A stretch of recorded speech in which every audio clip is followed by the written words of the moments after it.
नमस्कार मित्रांनो, मी ऋषी करत. मित्रांनो, जर तुमच्याकडे CSC सेंटर असेल तर तुम्हाला UTIचं ऑथराइज पॅन सेंटर हे CSC सोबत भेटलेलं असतं. त्याद्वारे तुम्ही पॅन कार्ड काढू शकता. आणि सर्वात महत्त्वाचं पॉईंट, हे जेव्हा पॅन कार्ड तुम्ही काढताय त्यावेळेस कस्टमरच्या आधारला मोबाईल नंबर लिंक आहे किंवा नाही, किंवा तुम्ही स्वतः जर काढत असाल तर तुमच्या आधार कार्डला मोबाईल नंबर लिंक आहे किंवा नाही याचा काहीही फरक पडत नाही. तुम्हाला फक्त UTIच्या पोर्टलवरून पॅन कार्डचा फॉर्म भरायचा आहे. आणि फॉर्म भरल्यानंतर त्या ठिकाणी कस्टमरची त्यावरती साईन घेऊन डायरेक्टली सर्व डॉक्युमेंट्स अपलोड करायचे. अपलोड केल्यानंतर ॲटोमॅटिकली 2 ते 3 दिवसामध्ये तुमच्या मेलवरती हे पॅन कार्ड पाठवलं जातं आहे. त्यासाठी तुम्हाला त्या ठिकाणी फॉर्म भरावा लागतो. तो पॅन कार्डचा फॉर्म नक्की कशा पद्धतीने भरायचा आहे याची संपूर्ण माहिती आपण या व्हिडिओच्या माध्यमातून बघणार आहे. तर मित्रांनो, व्हिडिओ नक्की तुम्ही शेवटपर्यंत बघा. आपल्या चॅनलवर जर तुम्ही पहिल्यांदाच आला असाल तर चॅनलला सबस्क्राईब करून ठेवा. असेच नवनवीन व्हिडिओ आम्ही तुमच्यासाठी घेऊन येतो. जर तुम्हाला काही विचारायचं असलं तर व्हिडिओला कमेंट करा, की व्हिडिओच्या डिस्क्रिप्शन बॉक्समध्ये टेलिग्रामचा ग्रुप दिला आहे, त्यावरती तुम्ही अजूनही जॉईन झाला नसाल तर त्यावरती जॉईन व्हा. त्यावरती डायरेक्टली तुम्ही आमच्याशी बोलू शकता किंवा तुमचे प्रश्न असेल तर त्यावरती आम्हाला विचारू शकता. नक्कीच आमची टीम तुम्हाला त्वरित प्रतिसाद देईल. चला तर या ठिकाणी UTIवरून पॅन कार्ड कशाप्रकारे काढायचं याची संपूर्ण इन्फॉर्मेशन स्टेप बाय स्टेप बघूयात. मित्रांनो, तुमच्या CSC ID वरती या. CSC ID वरती आल्यानंतर वरती या ठिकाणी बघू शकता तुम्हाला सर्चचा ऑप्शन दिसतोय. त्या ठिकाणी तुम्हाला पॅन अशा प्रकारे सर्च करा. जसं तुम्ही सर्च करसाल समोर येईल पॅन कार्ड eKYC सर्व्हिस 2 नंबरला ऑप्शन येईल, त्यावरती क्लिक करा. क्लिक केल्यानंतर तुमच्यासमोर तुमचे पॅन कार्डची ID ॲटोमॅटिकली येईल. या ठिकाणी बघा UTI पॅन ऑनलाईन सर्व्हिस खाली यायचं आहे. खाली क्लिक हिअर दिसतं आहे, यावरती तुम्हाला क्लिक करायचं आहे. क्लिक केल्यानंतर तुमचं जे UTIचं तुमचं स्वतःचं पोर्टल जे CSC मार्फत दिलं आहे ते ओपन होईल. याला क्लोज करायचं या ठिकाणी नोटिफिकेशनला. आता या ठिकाणी तुम्हाला कोणतेही डॉक्युमेंट पाठवायची गरज नाही, फक्त यावरती डॉक्युमेंट्स अपलोड करायचे. ॲप्लाय फॉर न्यू पॅन दिसतं आहे, त्या ठिकाणी application for new pan 49A अशा प्रकारे दिसतं आहे 1 नंबरला ऑप्शन. या ऑप्शनवरती तुम्हाला या ठिकाणी क्लिक करायचं. बघा 49A हा फॉर्म तुम्हाला ओपन करायचा आहे. याला क्लिक करा. क्लिक केल्यानंतर तुमचा फॉर्म या ठिकाणी आता सुरू झालेलं आहे. या ठिकाणी बघू शकता तुम्हाला एक ॲप्लिकेशन नंबर येईल. हा ॲप्लिकेशन नंबर तुम्हाला या ठिकाणी सेव्ह करून ठेवायचा. याला ओके करा. ओके केल्यानंतर या ठिकाणी तुम्ही बघू शकता सर्वप्रथम आता काय लक्षात घ्यायचं आहे, वरती तुम्हाला मोड दिलेले आहेत. फॉर्म 49A दिलं आहे वरती. वरती दिल्यानंतर खाली या ठिकाणी बघा फिजिकल मोड दिसतं आहे, ते तुम्हाला तसंच राहू द्यायचं आहे. 1 नंबरचं ऑप्शन तुम्हाला फिजिकल मोड ठेवायचं आहे. आपल्याला पोस्टाने डॉक्युमेंट पाठवायचे नाहीत, फक्त अपलोड करून द्यायचे, काहीही करण्याची गरज नाही बाकी. आता खाली या ठिकाणी तुम्हाला सिलेक्ट स्टेटसमध्ये इंडिव्हिज्युअल आहे, आपलं पॅन कार्ड स्वतःचं आहे या ठिकाणी, म्हणून इंडिव्हिज्युअल सिलेक्ट करायचं आहे. कस्टमरचा असो किंवा तुमचा असो इंडिव्हिज्युअल सिलेक्ट करा. नंतर या ठिकाणी बघा NRI कॅटेगरी असेल तर यस करा, अन्यथा डायरेक्ट नो करा. तर NRI कॅटेगरी नाही म्हणून नो करा. खाली बोथ फिजिकल अँड ई-पॅन पोस्टाने सुद्धा येईल आणि तुमच्या ईमेलवर सुद्धा येईल, त्यामुळे 1 नंबरचा ऑप्शन बोथ सिलेक्ट करा आणि नेक्स्ट ऑप्शनवर क्लिक करा. हा रेफरन्स नंबर तुमच्यासमोर आला, हा कॉपी करून ठेवा. ओके करा. ओके केल्यानंतर रेफरन्स नंबर दिसतो तो तुम्हाला कॉपी करून ठेवायचा. 6 स्टेपमध्ये आपल्याला फॉर्म भरायचा आहे. या ठिकाणी फॉर्म भरायचा आहे आणि डॉक्युमेंट अपलोड करायचे. कोठेही पोस्टाने पाठवायचे नाही. 97 रुपयामध्ये तुमच्या कस्टमरचा किंवा तुमचं पॅन कार्ड निघेल. पर्सनल डिटेल्स यामध्ये कुमारी, श्री, श्रीमती काय जे असेल, कोणाचं तुम्ही पॅन कार्ड काढताय, समजा या ठिकाणी आपण व्यक्तीचं पॅन कार्ड काढतो, श्री निवडतो. या ठिकाणी सरनेम टाका. सर्वप्रथम या ठिकाणी अर्जदाराचं आडनाव टाकायचं, कोणाचं पॅन कार्ड तुम्ही काढतात. नंतर फर्स्ट नेममध्ये अर्जदाराचं स्वतःचं नाव टाकायचं आणि मिडल नेममध्ये त्याच्या वडिलाचं नाव टाकायचं. बघा अशा प्रकारे लास्ट नेम, फर्स्ट नेम आणि मिडल नेम अशा प्रकारे टाकायचा. खाली बघू शकता तुम्हाला दाखवलं की पॅन कार्डवर तुमचं कसं येईल, नेम ऑन कार्ड, पॅन कार्डवर तशा पद्धतीने तुमचं येऊन. नंतर विचारलं आहे एनी अदर नेम आहे का या ठिकाणी, तर नो करा. जेंडर या ठिकाणी मेल फिमेल ॲटोमॅटिकली येऊन जाईल. खाली या डेट ऑफ बर्थ विचारले, या ठिकाणी दिनांक, महिना आणि वर्ष या फॉर्मॅटमध्ये तुम्हाला डेट ऑफ बर्थ टाकायचे. नंतर खाली या डेट ऑफ बर्थ टाकल्यानंतर ॲड्रेस फॉर कम्युनिकेशन या ठिकाणी तुम्हाला क्लिक करायचं आहे. आणि क्लिक केल्यानंतर बघू शकता अशा प्रकारे तुमच्यासमोर ऑप्शन येईल. तर येथे ऑफिस नाही, आपलं रेसिडन्स आहे, तर रेसिडन्स ऑप्शन सिलेक्ट करा. ऑफिस असेल तर ऑफिस, आपलं रेसिडन्स आहे म्हणून मी रेसिडन्स सिलेक्ट करतो. नंतर रेसिडन्स स्टेट विचारलं आहे तर महाराष्ट्र. ऑफिस या ठिकाणी आपण सिलेक्ट केलं नाही म्हणून याला डायरेक्टली सोडून द्या. रिप्रेझेंटेटिव्ह स्टेट तरच निवडा जो व्यक्ती 18 वर्षापेक्षा कमी वयाचं पॅन कार्ड काढत असाल त्यांचं, म्हणजेच मायनर केसमध्येच रिप्रेझेंटेटिव्ह स्टेट निवडायचा, अन्यथा याला सोडून द्या. तर आपला 18 वर्षापेक्षा जास्त आहे म्हणून त्याला सोडून देतो.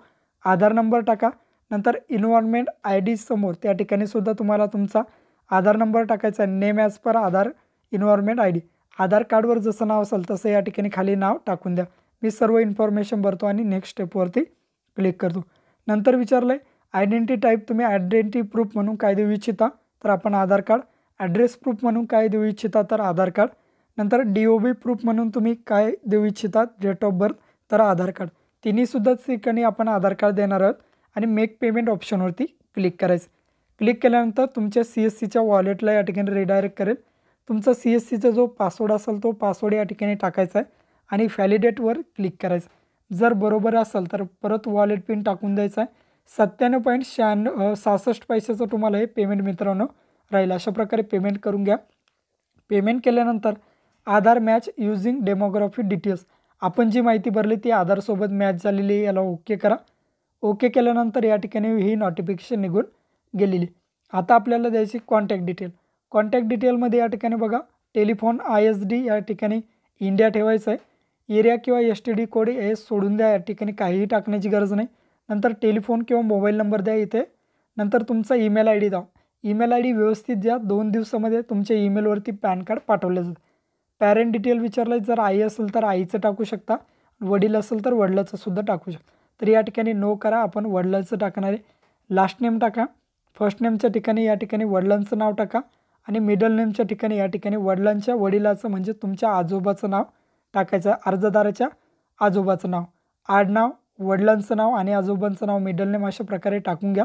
सिलेक्ट या ठिकाणी दिसतंय तर फादर नेम ठेवा आणि नेक्स्ट स्टेपवरती क्लिक करा. तर आपण फादर नेम वडिलांचं नाव कार्डवर प्रिंट करणार आहे म्हणून फादर नेम ठेवलं आहे. नंतर बघा रेसिडेन्शियल ॲड्रेस, या ठिकाणी हाऊस नंबर किंवा ब्लॉक नंबर तुमचा या ठिकाणी टाकायचा किंवा फ्लॅट नंबर. नंतर व्हिलेज या ठिकाणी तुम्हाला तुमचं गाव टाका. पोस्ट ऑफिस या ठिकाणी तुमचं पोस्ट ऑफिस टाका. सब डिव्हिजन म्हणजेच तालुका टाका. नंतर तुमचं डिस्ट्रिक्ट या ठिकाणी तुम्हाला सिलेक्ट करून घ्या. खाली या पिनकोड टाका. पिनकोड व्यवस्थित टाकायचा आणि डायरेक्ट या ठिकाणी खाली यायचं. ऑफिस ॲड्रेस सोडून द्या. नंतर सोर्स ऑफ इन्कम या ठिकाणी नो इन्कमवरती क्लिक करा. ओके करायला आणि नेक्स्ट स्टेप ऑप्शनवरती क्लिक करा. जर इन्कम असेल तर टाका, नाही तर डायरेक्ट नो इन्कम करा. AO कोड ॲटोमॅटिकली आलेला आहे, तुम्हाला कुठेही AO कोड शोधायची गरज नाही, ॲटोमॅटिक आलेला आहे. बरोबर AO कोड आलेला आहे जर तुम्ही ॲड्रेस बरोबर टाकला असेल तर.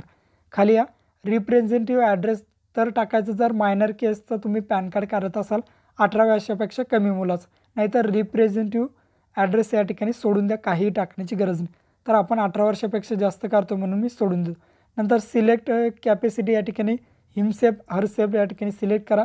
व्हेरीफायर नेम ॲटोमॅटिकली येईल. व्हेरिफिकेशन प्लेस ज्या ठिकाणाहून तुम्ही पॅन कार्ड काढताय ते ठिकाण टाका आणि नेक्स्ट स्टेपवरती या ठिकाणी क्लिक करा. क्लिक केल्यानंतर थोडा वेळ वेट करा. बघा तुम्ही कशासाठी कोणता प्रूफ वगैरे जोडणार आहात ते ॲटोमॅटिकली समोर दाखवलं आहे. आयडेंटिटी प्रूफ असेल, ॲड्रेस प्रूफ असेल, DOB प्रूफ असेल, या ठिकाणी सबमिट ऑप्शनवरती तुम्हाला या ठिकाणी क्लिक करायचं. क्लिक केल्यानंतर थोडा वेळ वेट करायचा आहे. हा फॉर्म तुमचा भरणं झालेला आहे, याची प्रिंट काढून तुम्ही तुमच्या कस्टमरला देऊन टाकायचे. आता या ठिकाणी फॉर्म भरणं झाला आहे. डाउनलोड PDF फॉर्म, हा फॉर्म आता आपल्याला PDFमध्ये डाउनलोड करायचा. PDFमध्ये डाउनलोड केल्यानंतर अशा प्रकारे फॉर्म राहील. फक्त तुमचा फॉर्म हा संपूर्ण भरलेला राहील. या ठिकाणी अर्जदाराचा फोटो टाका, कस्टमरचा फोटो टाका.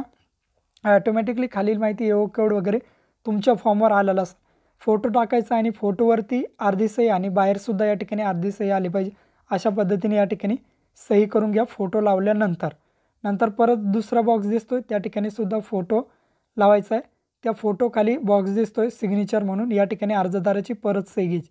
या ठिकाणी फोटोवर अर्धी सही आणि फोटोच्या बाहेर अर्धी सही, नंतर या ठिकाणी अर्धी येथे एक सही करायची. नंतर खाली यायचं आहे. खाली आल्यानंतर दुसऱ्या पेजला दिसेल या ठिकाणी येथे एक सही करायची खाली बॉक्समध्ये सिग्नेचर किंवा जर अंगठा असेल तर अंगठा घ्या. अशा प्रकारे 3 सह्या तुमच्या होईल.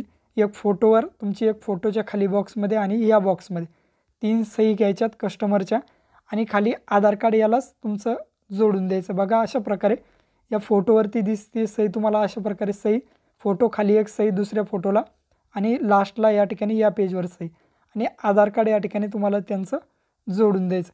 अशा प्रकारे हा फॉर्म तयार करायचा आहे. हा फॉर्म आपला या ठिकाणी आपण तयार केलेला आहे. आता हे फॉर्म कुठेही पाठवायची गरज नाही. परत आपल्या CSCला यायचं आहे. पॅन सर्च करायचं आहे. पॅन कार्ड EKYCवर क्लिक करा. क्लिक हेअरवर क्लिक करा आणि या ठिकाणी बघा ॲप्लाय फॉर अ न्यू पॅनच्या खाली सगळ्यात लास्टला या ठिकाणी डॉक्युमेंट अपलोड दिसतं. या ठिकाणी डॉक्युमेंट्समध्ये डॉक्युमेंट अपलोडवरती क्लिक करा. तुमचं नाव वगैरे दाखवेल, अपलोड दिसतं या ठिकाणी. ॲटोमॅटिकलीसुद्धा क्रॉप करेल, आपल्याला त्याच्याशी करायची नाही. अपलोडवर क्लिक करा. आता पॅनचा आपण जो फॉर्म तयार केला तो फॉर्म आणि त्याला आपण आधार कार्ड मर्ज केलेलं आहे, म्हणजे तो फॉर्म आणि आधार कार्ड एकत्र केलं आहे, तो या ठिकाणी आपल्याला अपलोड करायचा आहे 200 DPIमध्ये. चूज फाईलवरती क्लिक करा आणि तो फॉर्म या ठिकाणी अपलोड करून घ्या. 2 MB तो फॉर्म तुम्ही अपलोड करू शकता. या ठिकाणी 2 MBच्या आतमध्ये तुम्हाला ठेवायचं. बघा मी तो अपलोड केला. नंतर इथं फोटो आणि सिग्नेचर अपलोड करा. आता फोटो आणि सिग्नेचर अपलोड करण्यासाठी UTI पॅन फोटो रिसाईज अशा प्रकारे गुगलला सर्च करा. तुम्ही त्यांचा फोटो घेतला असेल कस्टमरचा किंवा ज्यांचं पॅन कार्ड काढायचं आहे त्यांची साईन घ्या, फोटो घ्या किंवा थंब असेल साईनऐवजी तर थंब घ्या. यापैकी कोणतीही एक वेबसाईट ओपन करा आणि या वेबसाईटवर जायचं आहे आणि तिथे जाऊन तुम्हाला तो फोटो अपलोड करून डायरेक्टली डाउनलोड करून या ठिकाणी तुम्ही अपलोड करू शकता. काही एडिट करण्याची तुम्हाला कोणत्याही DPIची गरज पडणार नाही. मी फोटो आणि सिग्नेचर अपलोड करतो आणि अपलोडवरती क्लिक करतो. क्लिक केल्यानंतर थोडा वेळ वेट करा. तुमचे डॉक्युमेंट हे बघा, document upload for application is successfully. Document upload तुमचे झालेले आहे. अशा प्रकारे डॉक्युमेंट अपलोड झालेले. 2 दिवसाच्या आतमध्ये तुम्ही जो ईमेल ID दिला आहे त्यावरती पॅन कार्ड येईल आणि 8 ते 10 दिवसामध्ये तुमच्या घरी पोस्टाने पाठवले जाईल. ओकेवरती क्लिक करा. आता आपल्याला ट्रॅक करायचं आहे कुठपर्यंत प्रोसेस आली पॅन कार्डची. ट्रॅक स्टेटसवरती या ठिकाणी क्लिक करा. ट्रॅक सर्व्हिसवरती जसं तुम्ही क्लिक करसाल खाली येईल ट्रॅक पॅन. नंतर फाइंड ॲप्लिकेशन नंबर या ठिकाणी क्लिक करा. क्लिक केल्यानंतर तुमच्या ॲप्लिकेशनचा पॅन कार्डला जो A0 असा काही नंबर आला असतो तो नंबर टाका आणि सबमिट करा. सबमिट केल्यानंतर तुमचे पॅन कार्डची डिटेल्स दाखवले जाईल. बघा अशा पद्धतीने आपण आत्ताच फॉर्म भरला आहे म्हणून अंडर रिव्ह्यूमध्ये तुम्हाला दाखवाल. तुमचं जर पॅन कार्ड तयार झालं असेल तरी इथे नंबर दाखवला जाईल. अशा पद्धतीने मित्रांनो तुम्ही तुमचं पॅन कार्ड किंवा कस्टमरचं पॅन कार्ड काढू शकता. भेटूया अशाच नवीन व्हिडिओ.